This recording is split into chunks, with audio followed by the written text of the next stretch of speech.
Oh, on this exercise, we are working on the third drill of the Queda de Rins. So I strongly suggest that you are already comfortable with drill number 1 and drill number 2. On this tutorial, you are working on removing the legs off the ground. Let's take a look into that. So as you have seen on previous drills, my wrist and my elbows are in line. My weight is completely on top of my elbow and my head is touching on the floor. But to touch my head on the floor, I don't just force my head to go down. I need to lean my weight forward even more until naturally my head will touch, the side of my head is touching the ground. So as you can see here, I'm trying to distribute the weight forward so it becomes easier for me to balance on my elbow. So when I go down here on the left, I don't just point my head down.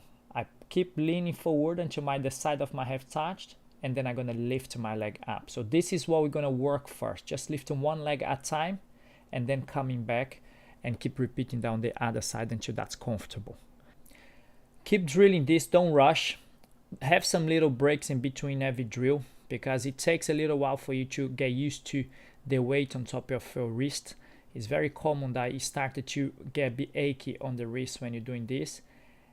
And the more you're comfortable by staying longer with one leg only on the floor and the other leg on the top, the better it is. So you're building up that strength, and then I can start to bring the other leg back. The next exercise is bringing the knee up. So I'm moving the top leg forwards and backwards, so to make sure I'm comfortable with the weight on top of my elbow. Now we're gonna try to bring the second leg off the ground. So for that, I need to make sure my head's on the floor, the top leg's in the air, and then I do a little push off the leg. Again, just a little push. You're not gonna try to balance it straight away. It's just building up that strength and that confidence to bring the leg up. Keep drilling this on both sides until that's comfortable. Eventually, you're gonna end up staying longer, 1 to 2 seconds, 3 seconds, and keep building it up until it's comfortable for you to move on to the next stage. Don't rush any of those drills. Make sure you're comfortable with that, and I see you on the next one.